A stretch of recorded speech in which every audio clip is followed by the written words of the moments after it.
Welcome to Why Knowledge Matters. In this episode, Professor Emeritus Vern Neufeld Redekop joins me to discuss Desmond Tutu's legacy and how he shaped his life and work. Enjoy. Welcome back, Vern. It's such a pleasure to have you. It's a pleasure for me too, Yannick. I think what you're doing with all of these interviews with a variety of people is really a good thing in terms of getting ideas out there and getting people to engage with one another. And I think the respectful way in which you go about engaging people is itself commendable and is in line with our today's topic. Absolutely. Thank you so much for your words, Vern. This really means a lot to me. And today, really, this is really to honor a legacy and someone who also is dear to you. And this is Desmond Tutu, who just passed away recently on December 26th in age of 90. And please give us some ideas, on, in other words, describe to us the person Desmond Tutu was, especially to you. Mm-hmm. I think that we have to think about Desmond Tutu's life in a few phases. The beginning part of his real engagement that brought him into the consciousness of the world was in the struggle against apartheid. And here he combined this positive spirit with a keen, incisive understanding of the injustices and didn't hesitate at all to speak boldly about what was going on in the apartheid regime of South Africa. And he called upon people in the world to support the struggle. He called on people to boycott South Africa, even though it might provide, the implications of that might be some difficulties for some of the people in South Africa. But he desperately wanted to see the whole apartheid system addressed and done away with. And he wanted the world to be engaged in that struggle, if you like. And then there was a decisive moment when everything changed, and that had to do with Nelson Mandela being released, and then the events that then led to the dismantling of the apartheid regime and of granting freedom to everybody to vote. And that led necessarily then to the election of Nelson Mandela. And he was the one that presented or introduced Nelson Mandela. He was the frame, if you like, for the picture of Nelson Mandela. And there was this sense of complete solidarity between him and Mandela. And that was sort of the transition then into this other phase of his life that again brought him into the world consciousness.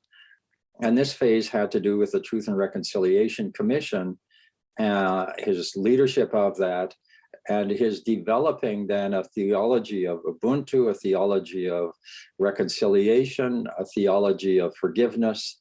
And so his writings and teachings around all of these things proved to be really, really important. And then I think the last phase of his life, which I'll say more about later, has to do with his embracing of a spirit of joy. And this came out in this book, The Book of Joy, that he did together with the Dalai Lama. And this element of joy was there throughout. You can always, there are so many pictures of him laughing and having this infectious smile. And I think the idea of an empowering spirituality that leads to a fountain of joy is one thing that was there throughout. And in the struggle part of his period, it was the empowering part that gave him the energy to continue with the struggle. And in the phase that had to do with truth and reconciliation and listening to the stories of victims, it was this positive spirit that enabled him to have the strength to deeply enter into the lives of the victims. And then in his later reflections and engagement, gave him a chance to reflect on what was perhaps most central to his spiritual life.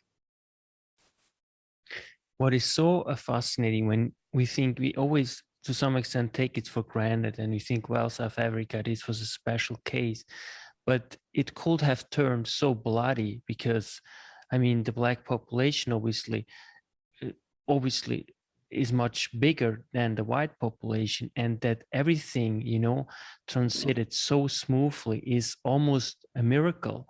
So to what extent would you attribute this to a person? Of course, he had also other person who helped him, that's very important, and Nelson Mandela and so on, but can you just elaborate a little bit on how important it might have been in this case to have a personality and a human being like Desmond Tutu, you know, in charge of the Truth and Reconciliation Commission, but also previously his fight for justice during the apartheid system? Yeah, and what you're saying about how it could have been so different comes through in a relationship I had with David Chignani, with whom I studied in a seminary in California. And David Chignani's story is that he had been part of the African National Congress. At a certain point, he got tired of killing people, and he was an embittered individual in Congo, and he was standing on the street, kind of disappointed that he couldn't meet somebody, and this Black woman from the United States gave him a Gospel of John, and he was angry about it. He eventually read it. Long and short of it is he turned his life around and decided he didn't want to kill anymore, and came to Canada and then to the United States. And when he was in the United States, the people of the African National Congress came to him and said, well, after the Civil War, it wasn't if there's going to be a civil war, they were saying, after the Civil War, could you be part of our negotiating team, because we'd like a peace-oriented person to be part of our team at that point. And I think this mentality in the 1980s, this expectation that there would for sure be an absolute bloodbath and a brutal civil war, there was a sense that that was the trajectory of South Africa. So when you say things could have gone so differently, that was the likely thing that could have happened.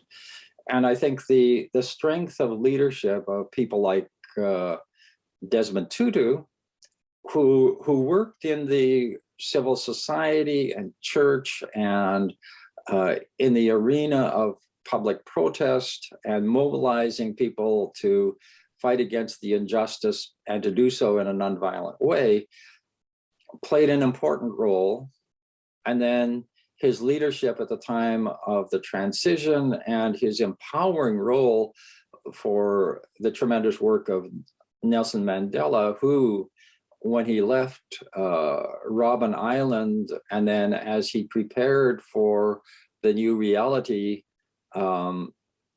what set him apart really was his willingness to, first of all, engage the other. When Nelson Mandela was on Robben Island, he made friends with the jailers. He read Afrikaner novels and engaged in an indwelling of the Afrikaner reality. And so he was able to do symbolic things that showed that his heart was big enough to include white South Africans in the new regime. And this was really a critical part of what happened. And it was like Mandela was living and acting this work of forgiveness, which was so consistent with what Desmond Tutu was both saying and enacting himself. And it shows the power of leaders who have this new kind of vision to really make a difference in a situation that could have become so violent and would have included a terrifying bloodbath, if you like. For what do you remember Desmond Tutu most? I think his graciousness, his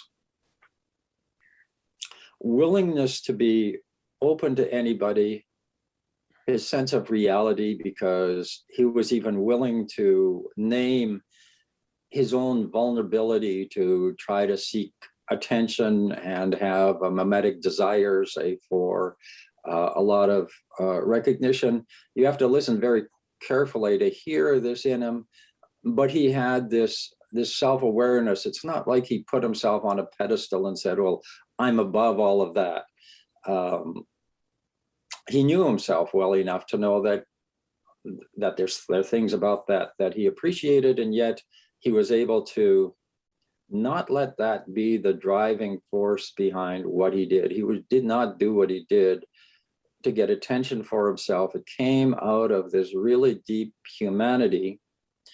And I think it was him living out what he was talking about. And there's a quote in this book here, Reconciliation, Restoring Justice, by Don DeGrucci, that indicates this aspect of him.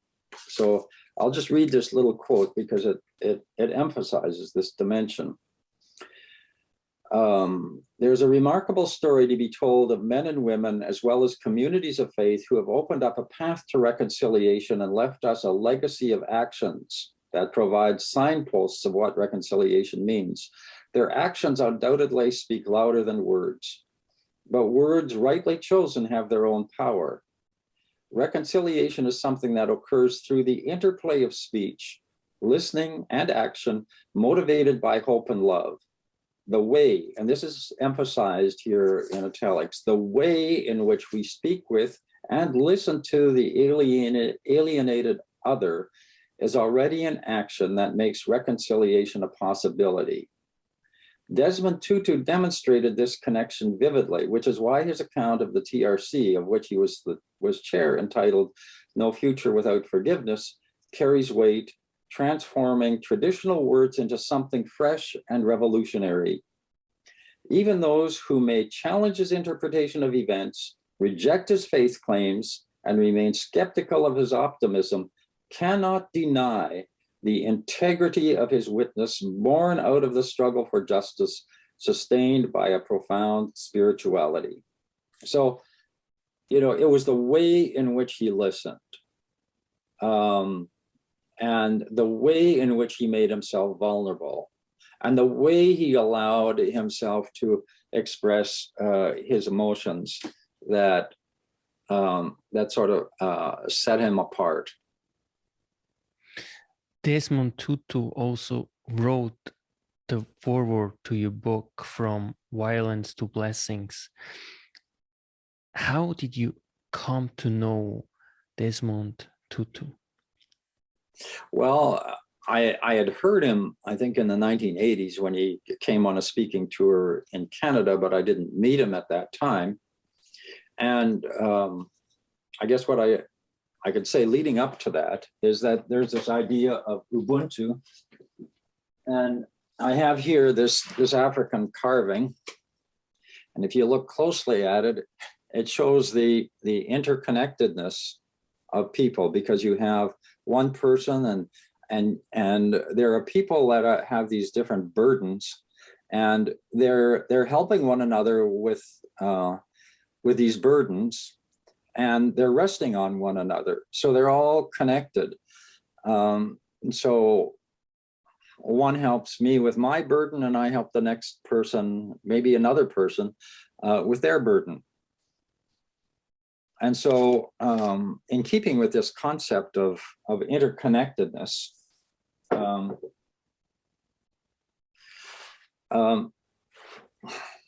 I thought it would be really good to have Desmond Tutu write the foreword.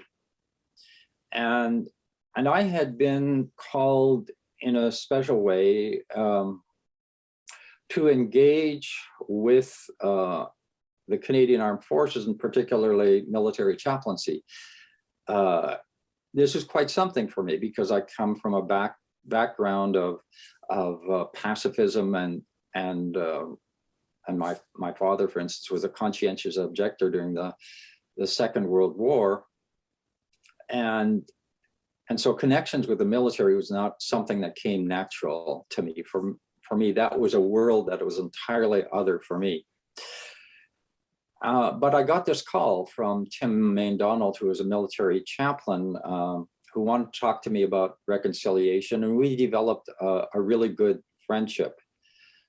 Tim Main-Donald then became Chaplain General of the Canadian Armed Forces, and he engaged me then to lead a retreat with all of the chaplains to further the ideas of reconciliation in a theater of war, which was his vision.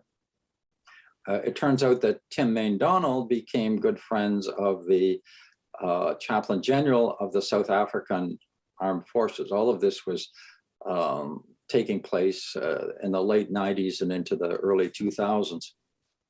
My book came out in 2002, so that gives you a sense of this. And as I talked with Tim Main-Donald about this, he said, well, why don't you send me the manuscript and I'll pass it on to my buddy, who is the Chaplain General of the South African Forces. He is a friend of Desmond Tutu, and maybe if he asks to have this forward written, it might get somewhere. So that's what we did. And time went by, and each time I wanted to find out how things were with regard to this forward, I'd call Tim Main-Donald's office, and his staff would contact the office of the Chaplain General in South Africa, and they would make contact with Desmond Tutu. At a certain point, I said, you know, this is a little cumbersome. Why don't you just give me the coordinates of the staff of Desmond Tutu, and I can contact them directly. And I got these messages back. Desmond Tutu has not said yes, but he hasn't said no. And that continued to give me hope. And finally, I got the word that said, he will do it, but he wanted me to ghostwrite a foreword so that he wouldn't have to start from scratch. So what I did is I got 7 books out of the library at St. Paul University, and I really got into the world of Desmond Tutu. And I wrote the foreword that he would sign off on. I drafted it, which he did. And he made some changes, which indicates that he really looked at this carefully and he owned what was written. So coming out of that indwelling of his word, here we have this twofold thing, which shows it enacts this matter of Ubuntu, that our lives are intertwined. And if we listen carefully, we can get into the world of one another and we can give affirmation. And so his engagement with me was empowering. It certainly helped to get people to take my book seriously, to have him write the foreword. But at the same time, our lives were intertwined in that I engaged his life and he was willing to embrace, foster this. So with that in mind, I'll read you some parts of the foreword that show this coming together of worlds. So this is the beginning. Throughout my life, I have come to know violence well, not only in my native South Africa, where oppressive laws and brutal practices scarred generations, but also in Jerusalem, Addis Ababa, Biafra, and Belfast. I have felt the imminence of violence in the air. What Vern Neufeld Redekop describes in this book as violence, I have known about in all its forms. Now he brings to the table of those wishing to diminish the power of violence in this world a conceptual framework that helps us to name with greater precision the dynamics of hurtful actions, policies, and impulses. Nor am I a stranger to blessing as the result of reconciliation processes. Blessing, as Redekop uses the word, has a close family resemblance to the concept of Ubuntu, which guided many of us through the taxing days of the Truth and Reconciliation Commission. Ubuntu speaks of the essence of being human. It includes qualities of generosity, hospitality, friendliness, caring, and compassion. It expresses the fact that humanity is shared and that through our human connectedness, we find our identities. People with Ubuntu feel good about the well-being and success of others. There is a reciprocal mimetic quality to Ubuntu, and that the Ubuntu of one is replicated in another, which in turn adds to the Ubuntu of the first. There is a communal aspect to Ubuntu, and that it contributes to social good. When Redekop introduces the idea of a mimetic structure of blessing infusing a relational system, he is in effect talking about the increase of Ubuntu within a community. All this is to say that good theory helps us better understand and communicate key aspects of our own worldview. And then he says, particular aspects of this book resonate with the South African experience. Anger, revenge, hatred, and aggressive competitiveness cannot destroy Ubuntu. These words show the link between emotions and violence. As I chaired the Truth and Reconciliation Commission of South Africa, the most painful and agonizing emotions were powerfully expressed as people talked of the effect of torture, rape, and killing. To Redekop's credit, he does not shy away from the emotional dimensions of violence. In fact, the pages that follow help us see the links at both the biological and experiential levels. So not only did Desmond Tutu write that forward, he also spoke at the book release, and this was to the credit of my editor, Kevin Burns, who had formerly worked at CBC Radio. And so Kevin Burns worked it out with Tutu at the time of the book launch, that Tutu would record a message that we could then play at the book launch.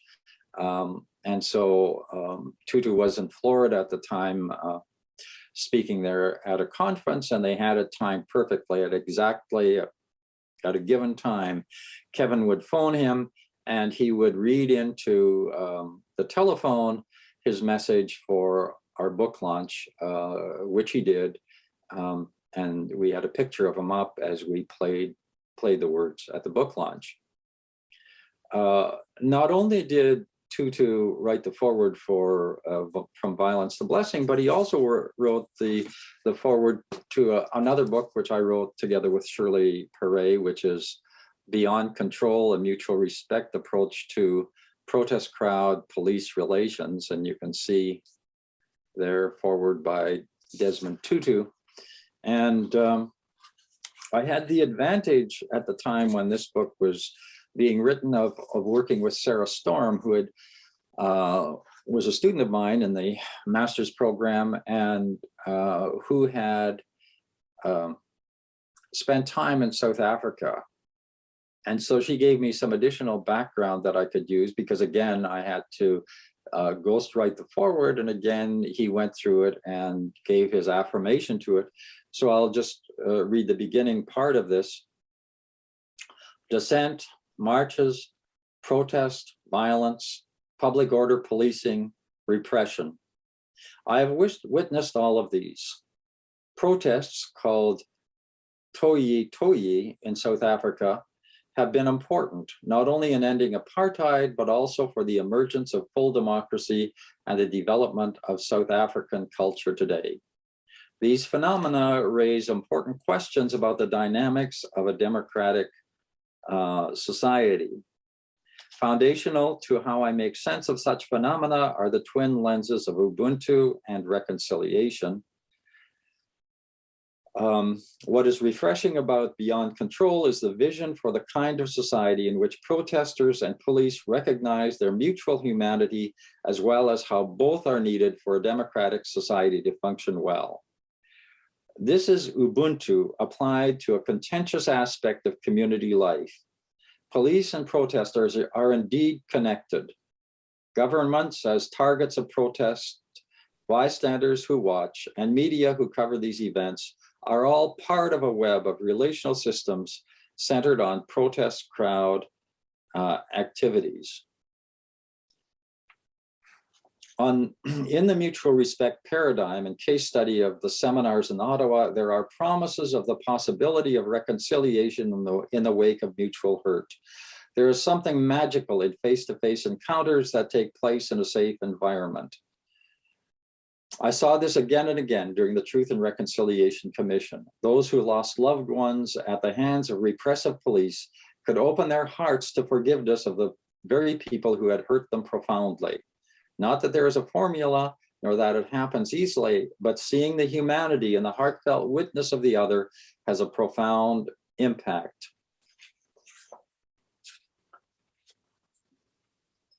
Protesters and police who have confronted one another through the violent actions of batons, tear gas, rocks, and Molotov cocktails have their own truths of how they experience the event. When Redekop and Paré recount the story of protesters who suffered tear gas at the Quebec Summit of the Americas and exchanged their truths with those police who launched the tear gas, I can well imagine the redeeming impact of their mutual insights into the lives of each other.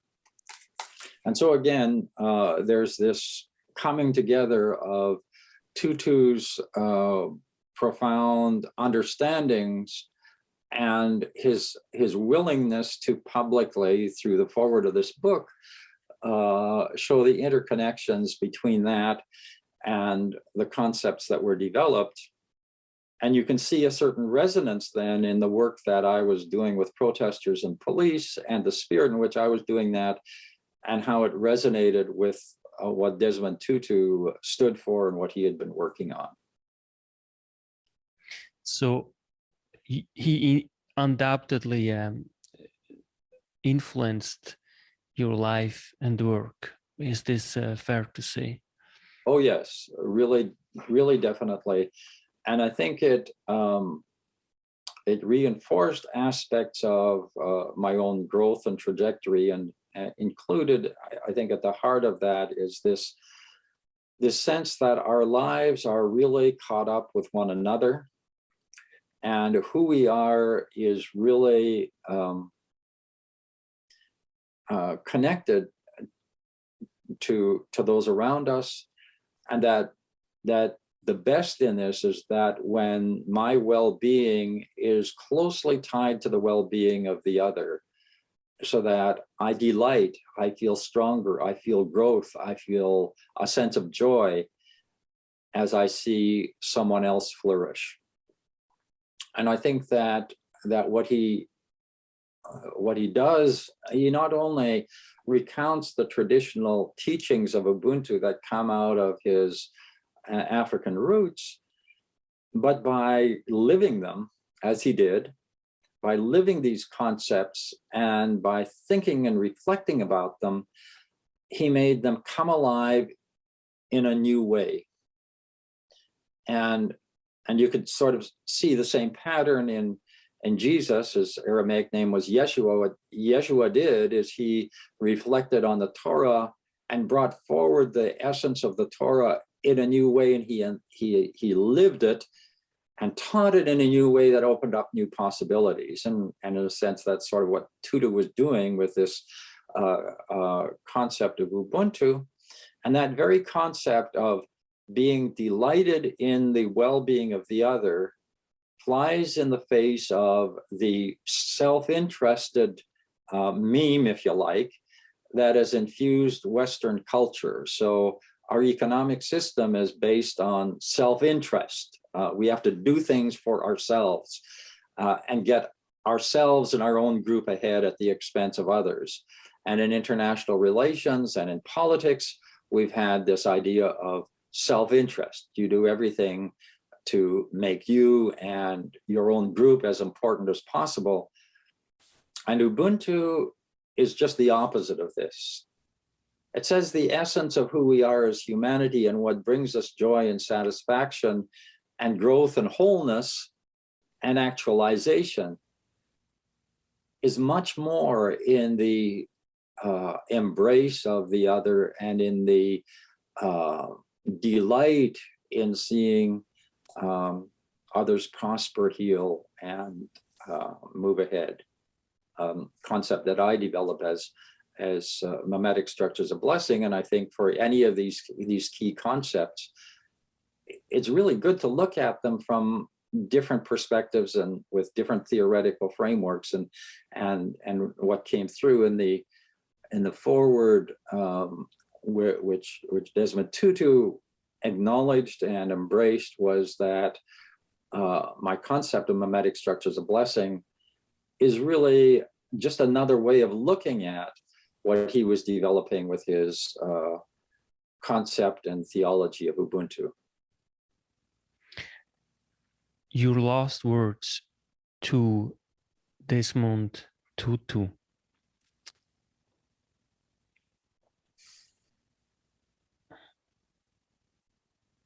Oh, my last words to him, I guess, would be profound gratitude for what he did for the world and what he did for me personally. And I think a sense of gratitude. Thank you, Desmond Tutu, for your life, how you lived it, how you expressed it. I think that's the first and most important thing, a profound gratitude. And then to pull out of all of that, his expression of joy. And again, I'll look at this book of joy, which came out of his engagement with the Dalai Lama. And I'll just read one paragraph from here. Still, some might wonder what our own joy has to do with countering injustice and inequality. What does our happiness have to do with addressing the suffering of the world? In short, the more we heal our own pain, the more we can turn to the pain of others.